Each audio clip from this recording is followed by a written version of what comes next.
All right. Welcome, everybody. Welcome to our first edition of our monthly Real Brothers Book Club. My name is TL of Real Brothers, and tonight we will be discussing the Real Brothers, Elie Mystal's book, um, which is entitled Allow Me to Retort. It's a very good book. I highly recommend this book because it breaks down uh, the Constitution and the laws of the governing laws of our country, and it breaks it down into the basics where regular, like you don't have to be a lawyer to understand, and that's why I like this book so much. I'm just going to wait a little bit to wait for a few users to join, and then we'll get right to it. Um, One of the things that I like about the Real Brothers books and everything, excuse me, the Real Brothers Book Club, is that we're going to be bringing a lot of books. We're going monthly to the we're going to be bringing a lot of books to our our community, because if you want to be a leader, you got to be a reader, right? So we're going to start covering books that are, you know, kind of important literature for our community. You know what I mean? For real brothers and sisters, especially the Black community. Not saying that if you're not Black, you can't join the book club, but we're just trying to get a more we're trying to get our people to read, you know, uh, up their reading, so that we can start to we can start to get invested in our education and our spirituality, and also our consciousness. So that's basically what we're trying to do is raise the level of spirituality and raise the level of consciousness of our brothers and sisters. All right. So while I'm waiting for a few people to join, I'm going to just take a look at what we got going here, and I'll give a little presentation, or I'll give a little bit of what we're going to be covering. Um, I didn't cover every single chapter because that would probably take a little more time than the time we have allotted for this. Um, but if you pick up the book, you can go through every chapter, and every chapter is pretty good. I just picked out the ones that I thought would be important, for our community, or important for just important for the review of the actual book. And we had Ellie on the show a couple months ago, and man, he laid it down, and he told us where he got his inspiration to do what he does. And man, he's like the modern day James Baldwin. This is going to be a good literary read, as well as a good educational piece for people who may not be as who may not have as good a grasp on our Constitution and the laws of the land. So with that, let me just get started. So the first chapter that I'm going to go over is chapter number 3, or actually it's chapter number 2. Bigotry is illegal even if you've been ordered to do it by Jesus. And as you can tell, Ellie has a he has a way with words too, and that's what I enjoy about it too. It's not just the straightforward legal jargon that you may be used to. And like I said, he broke it down in layman's terms where everybody can actually you know, everybody can actually enjoy it. All right. So he starts off and says, you can't have a conversation with a Republican about virtues of progressive policies in this country without running into that Republicans' interpretation of the Second Amendment. You know, they're all about the guns and, and the thing is, they kind of, he kind of explains where the people who wrote the Constitution. Well, first off, let me say this: the people that wrote the Constitution, it was the Constitution was written by colonizers and slave owners for other colonizers and slave owners. So that is kind of the first thing that the Constitution has a strike in my book about, its fairness, uh its actual for forethought of what this country would turn into. Because I mean, they brought us over by the boatloads, but I guess they didn't figure that we would ever be to the point where we would have the same equal rights as those black slave owners, which we actually don't still. But they frame it in a way, they have it framed in a way that uh, is based on it can be turned and based on a certain interpretation. All right, and he explains that in the book. So the first one he's talking about is the Second Amendment, which is a rel a rel a well it's tongue twister a well regulated militia being necessary to the security of a free state. The right of people to keep and bear arms shall not be infringed. But the thing is, when they were talking about that, they they they didn't think that they didn't have the same weaponry that's available to the general public that they have now. And one of the things, just like take in the last what 10 days, I think we've had, how many mass shooting, two mass shootings, if not no, actually three mass shootings.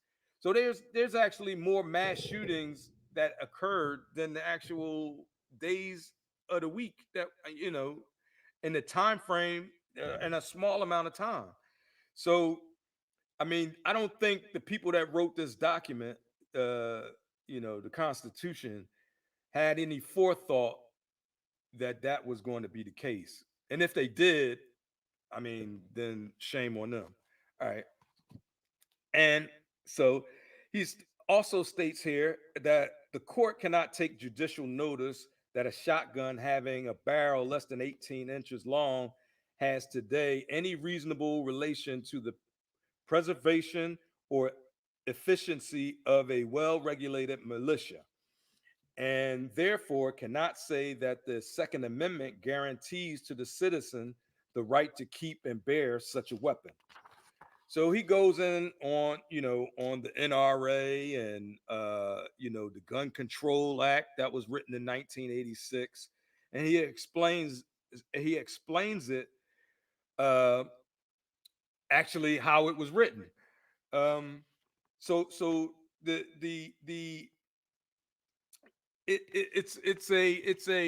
it's like a catch 22. Well, it's not even a catch 22. It's just that these some of these laws are outdated, especially when you consider the growth of the population, the issues that we currently have in this society, with people killing people for no reason, especially like in our neighborhoods. In our black neighborhoods, we have young people as young as, I've even heard people like 10, 11. I've heard of people 10 and 11 having guns. I mean, uh, wow, that like blows the mind, man. Like, that shouldn't even be a that shouldn't even be possible. But I digress. And that was just chapter 3. And also, what I did was for tonight's review, I added chapters 4, 5, and 6 because they all did. Those chapters deal with well, for one, chapter 4 is stop frisking me, right, and then chapter 5 is attack dogs are not reasonable, and chapter 6 is why you can't punch a cop. So those 3 chapters are sort of related. So I just kind of mushed them together just for time's sake. So he goes in and talks about how the stop and frisk laws are unconstitutional, and how there there is a there is a well, there should be the, the police should have a reason to stop and frisk you. Like, they shouldn't be able to look at you and say, oh, okay, this guy is a black guy and he's in a white neighborhood, and we should check him out and see what he's doing. No, that's not. And they have it framed under the reasonable suspicion. Well, what is reasonable suspicion? You know what I mean? Unless you see him carrying a gun or he's actually breaking into a house, like, w- you know, reasonable suspicion is kind of and he states it here on page 49. He said Giuliani and Bratton did, then reasonable suspicion becomes a joke. And they when you set the bar for crime as low as Giuliani and Bratton did, then that reasonable suspicion is kind of is like it, that's just basic racism on its face. Um, so yeah, and then we have the attack dogs, which you know, and this is like attack dogs when when people are protesting, and cops uh, are allowed to bring out say a drug sniffing dog without any reasonable uh, evidence or reasonable suspicion, that you've even done anything. You know what I mean? So he covers that, as well as in chapter 6, which is a funny chapter actually, is why you can't punch a cop.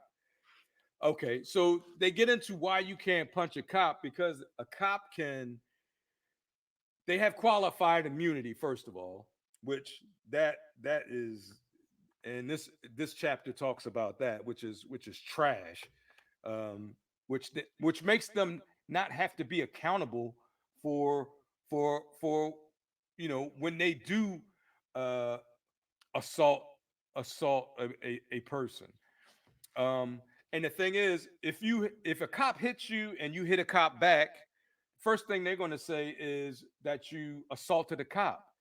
But I mean, should they have the right to should they have the right to assault you first? You know what I mean? So there there's plenty of he lists plenty of precedent, and actually how the book actually turned into excuse me how the laws actually uh, uh, how the Supreme Court actually interpreted the laws in favor of police and police unions. Uh, for one case, he gave the Ninth Circuit's rule in 2017, the County of Los Angeles versus Mendez. Um, let's see. The facts in Mendez are a gross example of abuse and police power. Uh, Angel Mendez and his wife Jennifer were homeless, living in a shack in a friend's backyard. The police searching for an armed parolee came across those windowless shack. came across their windowless shack while researching the friend's premises without a warrant or even so much as a knock and announce that they were law enforcement. The police barged into the shack. So the police alleged that Mendez reached for a BB gun, which he owned for shooting rats. And the cops opened fire, unleashing 15 shots. And he was shot multiple times. And his wife, who was pregnant at the time, was shot in the back and in the hand. Thank, Thankfully, they survived, but they and was able to sue. But even though they sued, a judge ruled that uh, shooting a lady in the uh, because he had a BB gun and shooting a pregnant lady in the back was reasonable use of force under the circumstance. And I mean, and that's kind of crazy because it, anyway. Please pick up this book. This is a good read. I mean, this it goes over all this precedent in different cases and things that not only black people but people in general need to know because you need to know your rights in order to be able to navigate, especially when it comes to dealing with police and law enforcement. So I mean, and that leads us to chapter 7, and which another thing he the way this book is laid out, it flows very nice. It goes from, you know, bang bang bang bang, and it doesn't leave you like, well, what the hell is he talking about? You know what I mean? It actually explains everything in pretty much uh a a a good succession. All right, so chapter number 7, he's talking about stopping police brutality. All right, and he mentions the Fourth Amendment, and the Fourth Amendment uh, does he says the Fourth Amendment does all the work uh, when you're talking about the last the Constitution and the end of the end of the scourge of police violence against black people. And it states here the right of people to be secure in their persons, houses, papers, and effects against unreasonable searches and seizures shall not be violated, and no warrants shall issue, but upon probable cause, supported by oath or affirmation, and particularly describing the place to be searched and the person or things to be seized. Boom. He says, and this is him. This is him. Uh, Make people stop because they're black is an unreasonable search. Make shooting people because they're black an unreasonable seizure. Make shall not be violated include actually prosecuting cops and holding them personally accountable when they violate these principles. And that's when we go back to talking about the qualified immunity, and he explains all of that in the book as well. Yeah, this is really a good read. Um, all right, so then we go to, and this chapter I really liked it because it gave me a lot of information that I didn't have before. Chapter 9, which is the taking of black land. Okay, so what he was talking about in this chapter was uh, actually Seneca Village, which was in New York City. I'm sure everyone has heard of Central Park, right? Central Park in New York. Well, that used to be a place called uh, Seneca Village, which was a black populated community and neighborhood. So they actually seized that land from these people in order to create a park. And the thing is, that was done with little to no, you know, that it was done. unfairly, first of all, because of like zoning and what they call it, eminent domain.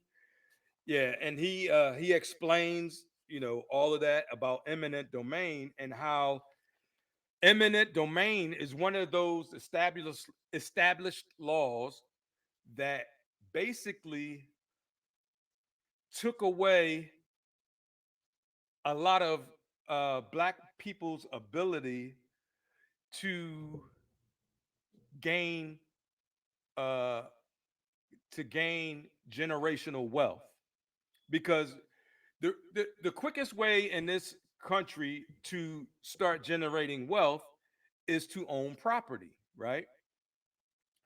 So these people in Seneca Village owned property. Everybody owned their own house. They had their own neighborhood.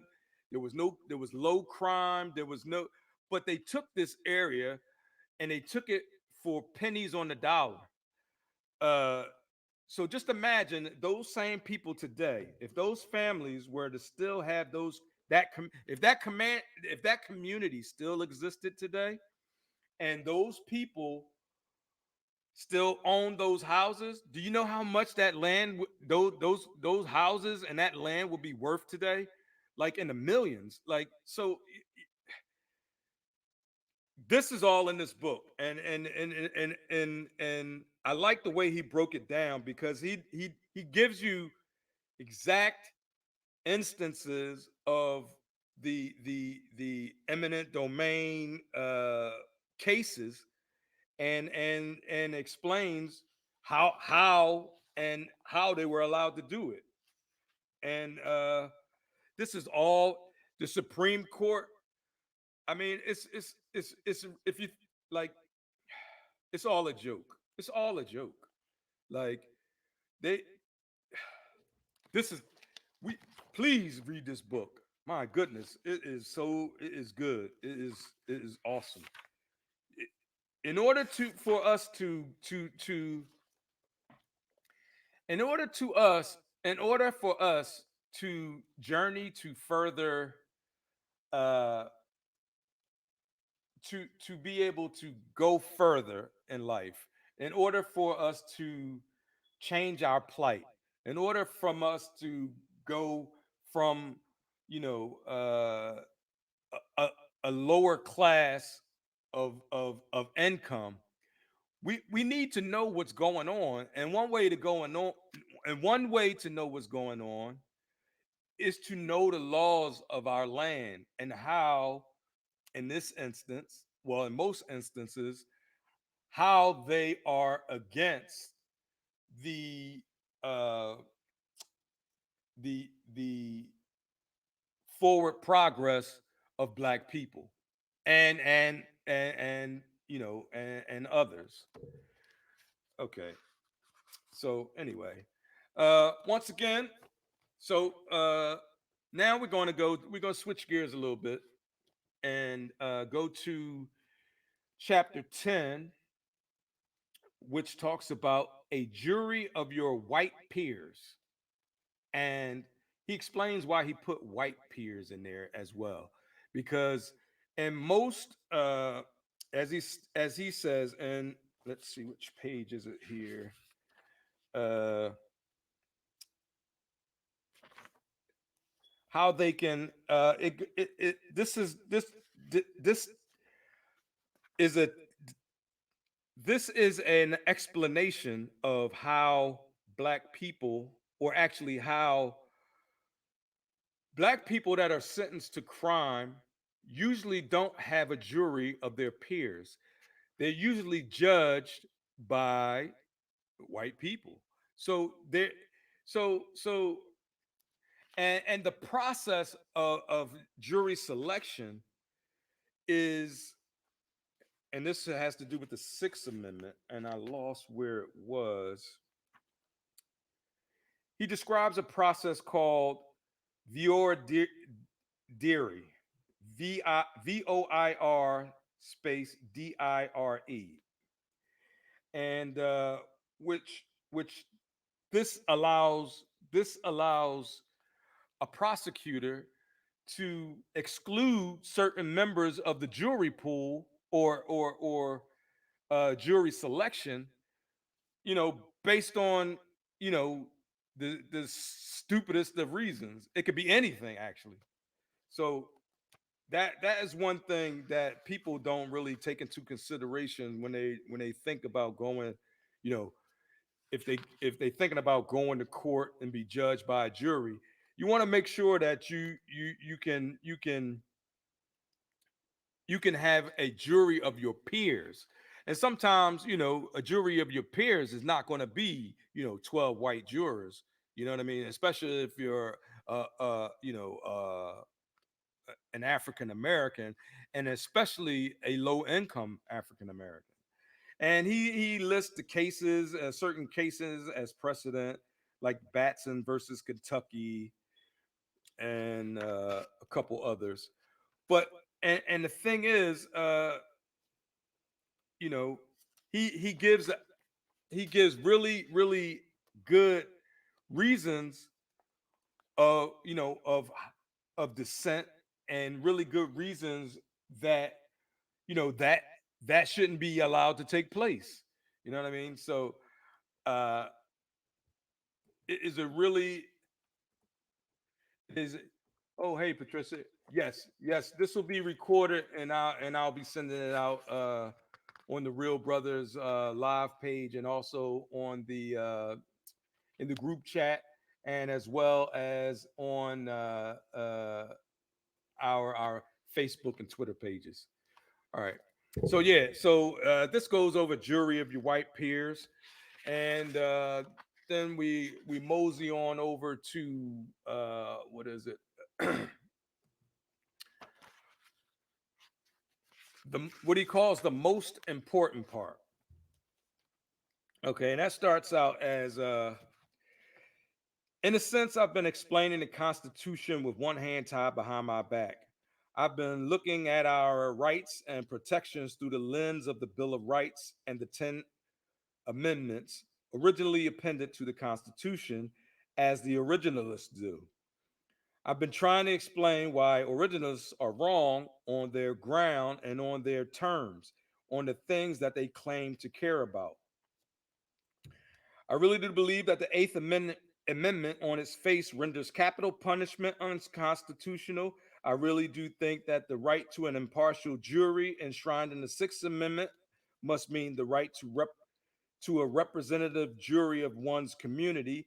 Absolutely believe that the protects Fourth Amendment's protection against unreasonable search and seizure means that the cops cannot harass, arrest, or murder me simply because the officer has a hunch uh, about the color of my skin. I can make a textualist and even originalist case against the kind of white supremacy infused into our Constitution. So he breaks it down and explains how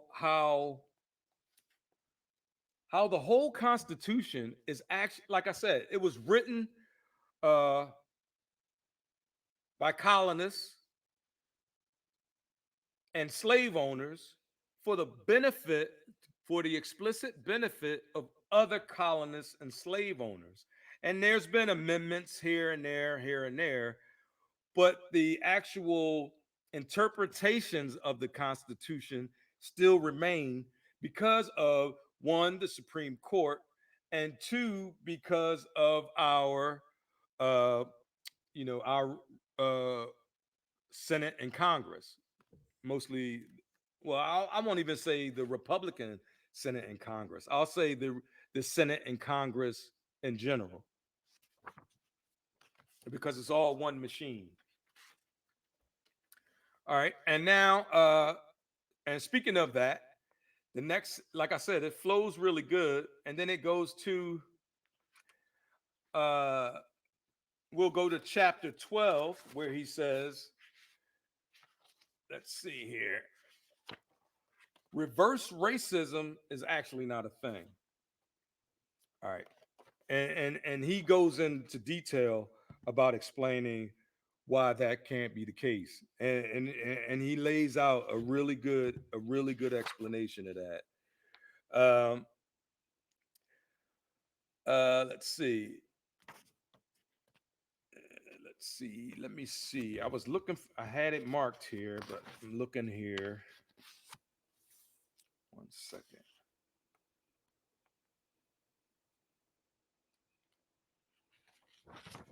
Yeah, yeah, yeah.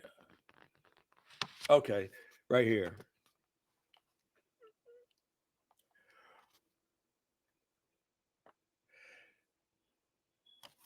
Let me start right here. Okay.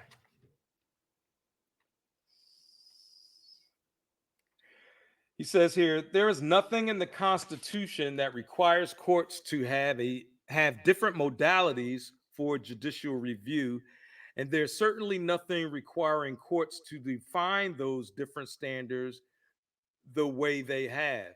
If it was up to, he says, if it was up to him, he changed his standard of review based on the diversity and legislature passing the law or regulation.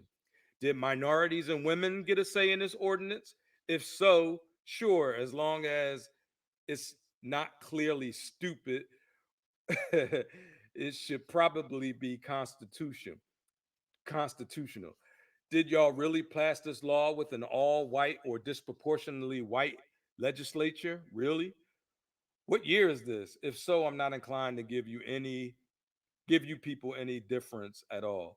So he goes into and it's still like that today, surprisingly, that most of our laws and most of the laws of this land are geared towards the success of the white male, and uh, and geometrically opposed to that is the failure of the black male. So uh, I don't know if there's ever going to be any changes, but what I do know is that people should be aware of the environment that they actually live in. A lot of us aren't really aware of the laws that we a lot of us really aren't aware of the laws that we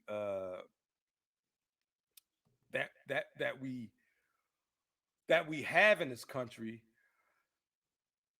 that are against us.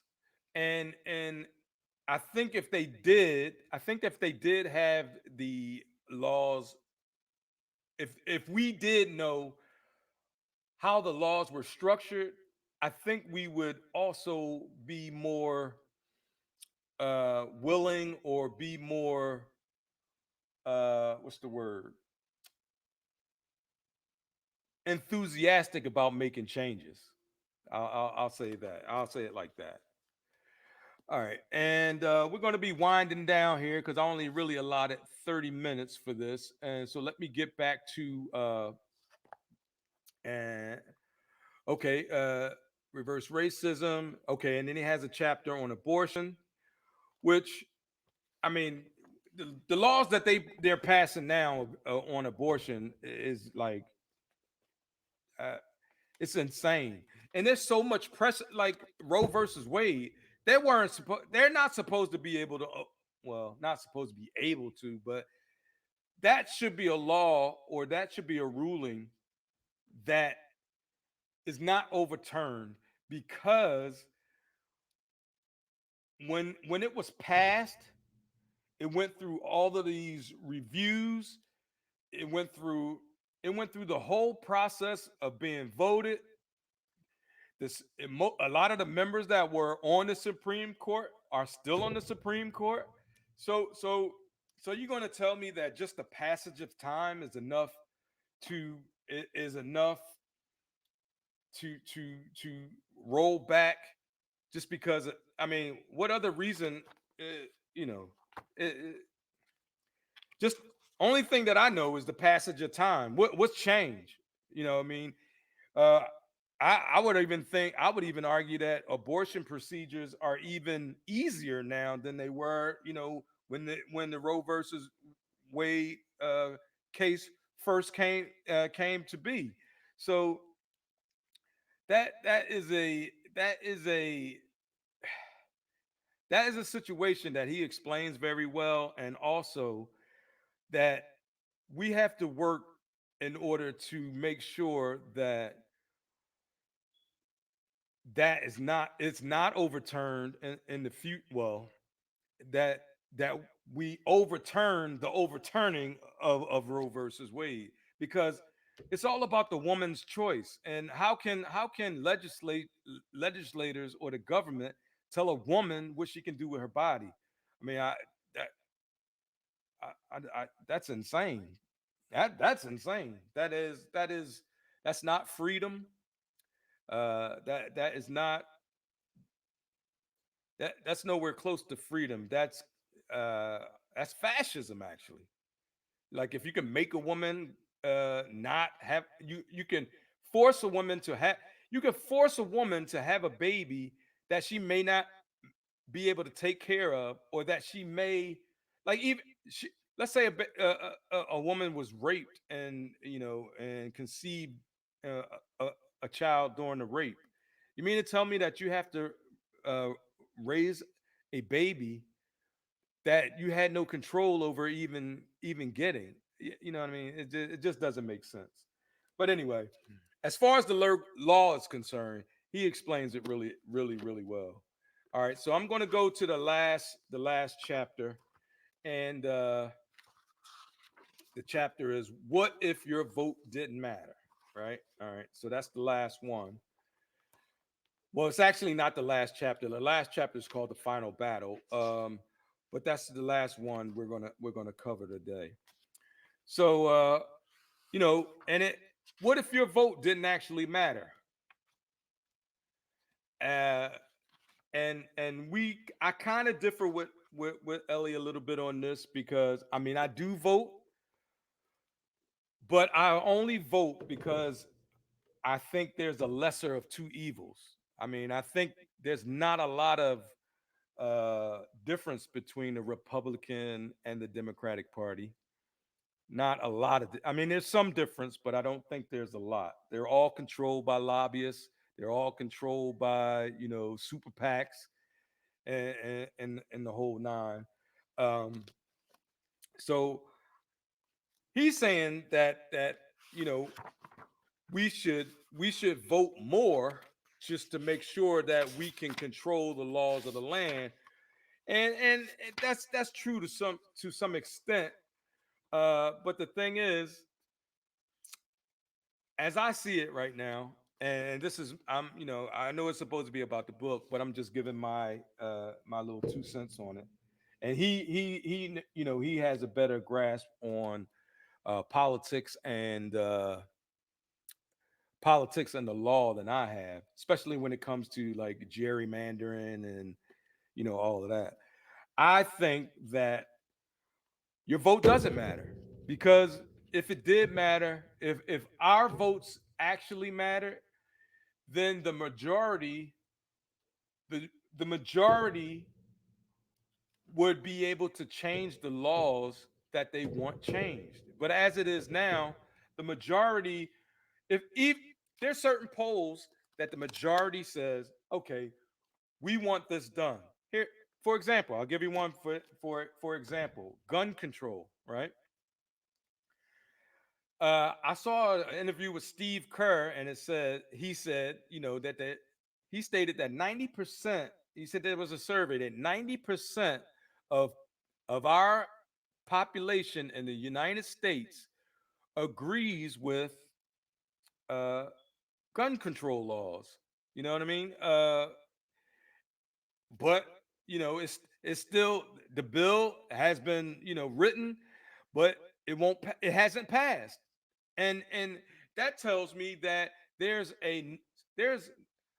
the government is not controlled by the people, and that is what a democracy is supposed to be, because we're supposed to put people in office, and then they're supposed to then go and make the changes that we want to make, that their constituents want. And you know that barely ever happens. It's still the same old cycle all the time. The offices change hand, change hands, and Democrats have control, and Republicans have control, and Democrats have control, but nothing really changes. It's all the same. So, what if your vote didn't matter? What would you do? What would you do to make change if your vote didn't matter? I guess that's the question that he was posing, and he gives a couple solutions, but I do believe it's that part may be a long way off. All right, everybody. Thanks for joining our digital neighborhood. Um, and I once again, I just want to thank everybody for listening a little bit, and I just want to let you know that our book club will be reviewing books every last Wednesday of each month. And the next book that we'll have on tap will be Billy Carson's Compendium of the Emerald Tablets. Oh man, this is such a. If you want to know the history of where you come from and why you're here, and about your past, about our past as human beings, this is an excellent book. Excellent book. The Emerald Tablets are tablets that are thousands and thousands of years old. Predates the Bible, predates the Quran, predates the Torah. All these religious books, they got their start from here. So we're gonna go through a little bit of that stuff next month, and I hope people will join us, or get something out of it. And as always, love is the new black. And if you're gonna be a leader, you got to be a reader. All right. So I'll talk to y'all the next time, and love you as always.